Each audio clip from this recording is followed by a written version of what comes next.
정부에서 전세제도 폐지를 언급하면서 전세로 살고 있는 사람들의 불안이 가중되고 있습니다. 전세제도는 우리나라에만 있는 임대차 제도로 오랫동안 제도 유지를 두고 갑론을박이 진행돼 왔죠. 안 그래도 요즘 부동산 시장이 혼란스러운데 한국은행 총재의 발언이 또 큰 파장을 일으키고 있습니다.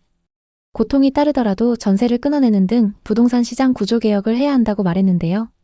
그렇게 되면 현재 서울이나 수도권의 아파트에 전세로 살고 있는 사람들이 점점 경기도 외곽으로 밀려나게 될 수도 있습니다.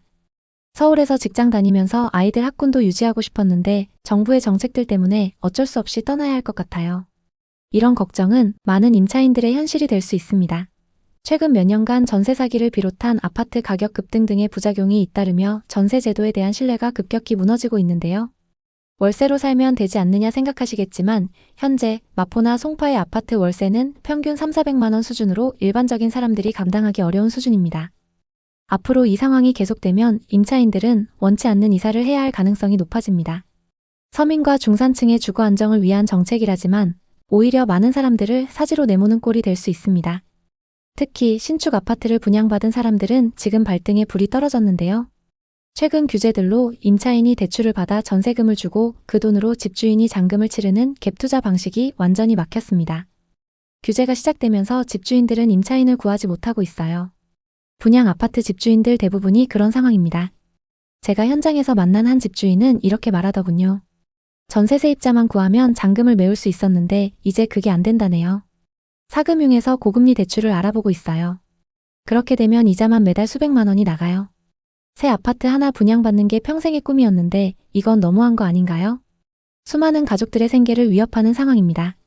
새 아파트를 분양받기 위해 여지껏 돈을 모아왔는데 이제 그 집 때문에 버티기 어려운 상황이 됐습니다. 재건축의 최종 보스 이주비 대출 규제도 문제가 많습니다. 이 규제는 강남권 재건축 조합원들에게 직격탄인데요. 기존과 같이 가구당 15억, 20억 가까운 이주비를 기대했는데 이제 6억 한도 다주택자는 대출이 완전히 막혔어요. 이주를 코앞에 둔 53개 단지 7만 가구가 혼란에 빠졌죠.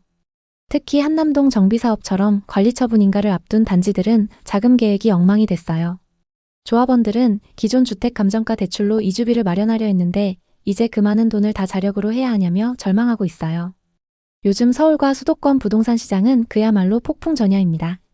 몇 달 전만 해도 아파트 값이 치솟으면서 지금 안 사면 영영 못 산다는 불안 심리가 시장을 뜨겁게 달궜죠. 강남 3구와 마용성 같은 한강벨트 지역은 최고가 거래가 연일 갱신되며 투자자들의 관심을 끌었습니다. 하지만 정부의 각종 규제가 시행되면서 시장은 벌써부터 하락하기 시작했습니다. 적게는 1억, 2억, 크게는 5억씩 하락한 사례도 보이는데요. 정부 규제의 핵심은 수요와 공급을 모두 억제하는 것입니다. 공공임대주택을 많이 짓는 것을 목표로 하는 것, 또 주택담보대출 한도를 6억 원으로 제한하고 소유권 이전 조건부 전세대출을 전면 금지하는 것입니다.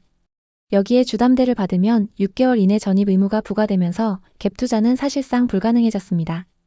또 추가로 보유세 등 세금 규제도 더욱 강화한다고 하는데요. 이 조치가 시행되면 전세 대출을 활용한 부동산 투자는 큰 제약을 받게 되고 전세 시장이 월세로 급격히 전환될 가능성이 큽니다. 왜 이런 변화가 예상될까요?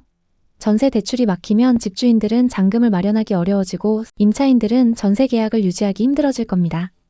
결국 집주인들은 전세 매물을 월세로 전환하거나 매물을 시장에 내놓지 않고 관망할 가능성이 높아집니다.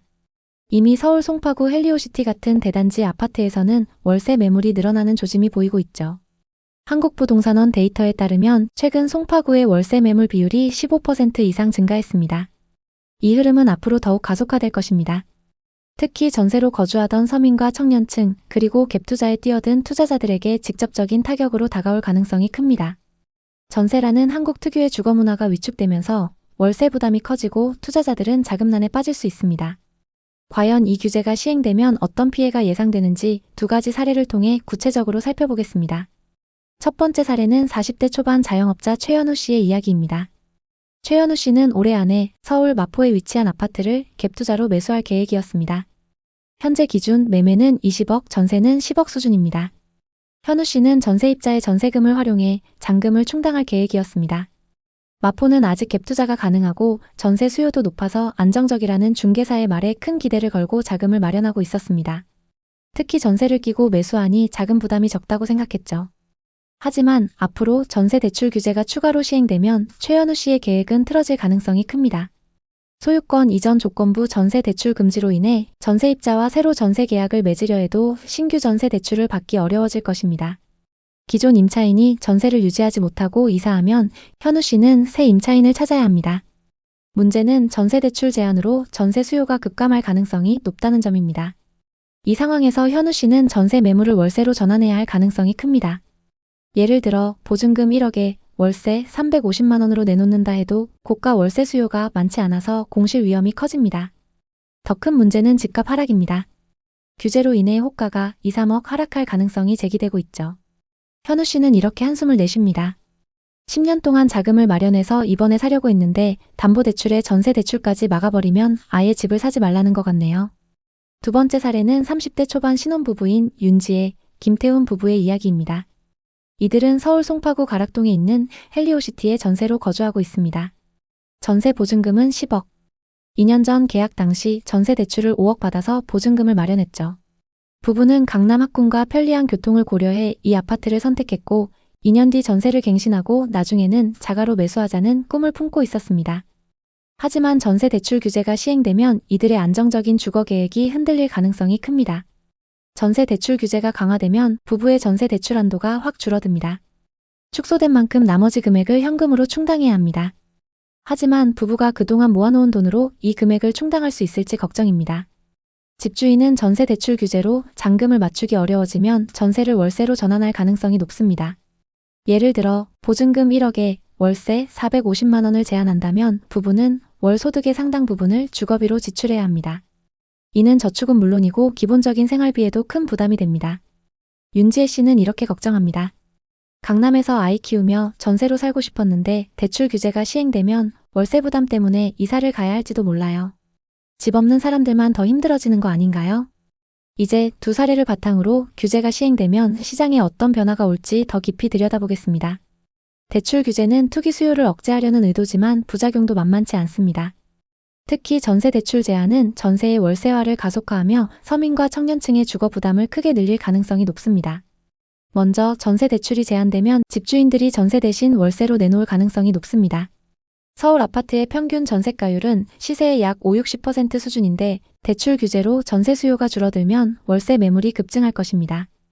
예를 들어 송파의 대단지에서는 이미 월세 매물이 늘어나는 조짐이 보이고 있으며 규제 시행 후에는 이 비율이 20% 이상 증가할 것으로 예상됩니다.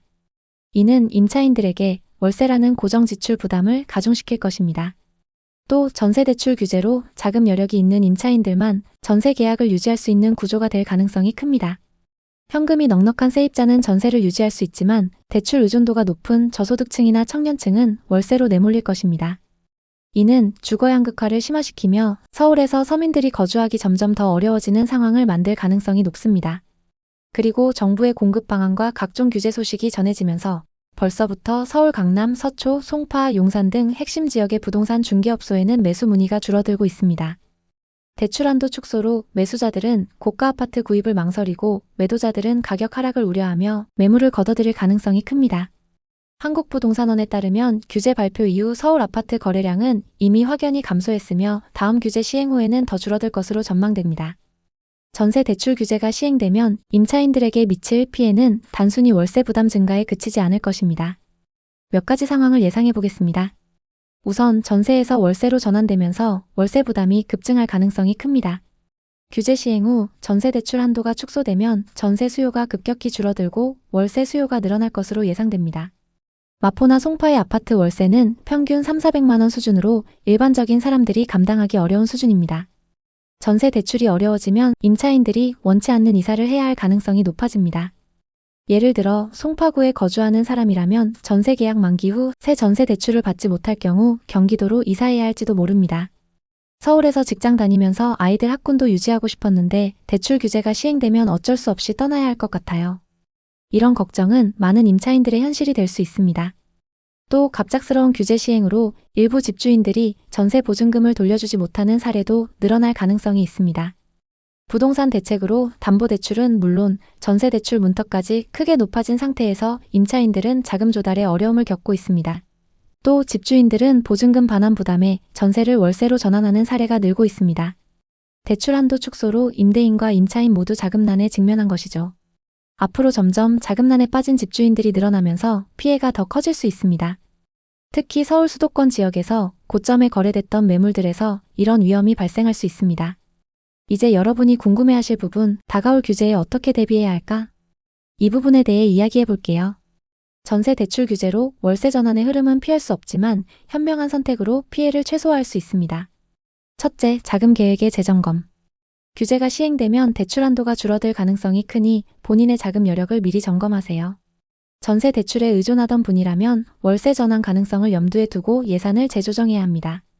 예를 들어 월세 부담이 커질 경우 저축 계획을 수정하거나 미리 몇 개월치 예산을 확보하는 것도 방법입니다. 둘째, 비규제 지역 고려. 규제가 시행되면 강남 3구나 용산 같은 고가 지역은 대출 제한이 강력하지만 노원, 도봉, 강북구 같이 비교적 저렴한 지역은 대출 규제에서 상대적으로 자유로울 수 있습니다. 자금 여력이 부족하다면 이런 지역으로 눈을 돌려보는 것도 전략입니다. 셋째, 전세 계약 시 주의. 전세 계약을 할 때는 집주인의 자금 상황과 부동산 등기부를 철저히 확인하세요. 규제 시행으로 전세 사기 위험이 높아질 수 있으니 전세 보증보험 가입 여부를 꼭 확인해야 합니다. 넷째, 장기적인 주거 계획. 전세의 월세화가 가속화될 가능성이 크니 장기적으로 자가 마련을 목표로 하는 것이 중요합니다. 여유 자금이 부족하다면 정부의 공공주택 확대 정책이나 청약 기회를 적극 활용해 보세요. 연속된 부동산 규제와 앞으로 시행될 추가 규제들은 서울과 수도권 부동산 시장에 위기와 기회를 동시에 만들 것입니다. 전세 대출 규제로 인해 서민과 청년층의 주거 부담이 커질 가능성이 크지만 시장이 조정 국면에 들어서면 새로운 기회도 열릴 수 있습니다. 예를 들어 매물이 늘어나고 가격이 조정되는 지역에서는 현금 여력이 있는 분들에게 매수 기회가 될 수 있죠. 앞으로도 여러분께 시장의 생생한 소식과 현명한 투자 전략을 전달드리겠습니다. 여러 규제와 전세 제도의 변화 속에서 여러분이 현명한 선택을 하실 수 있도록 늘 정확한 정보를 전달드리겠습니다. 오늘의 이야기에 공감하셨다면 구독과 좋아요를 눌러주세요. 끝까지 시청해주셔서 감사합니다. 다음 편엔 더 좋은 내용으로 찾아뵙겠습니다.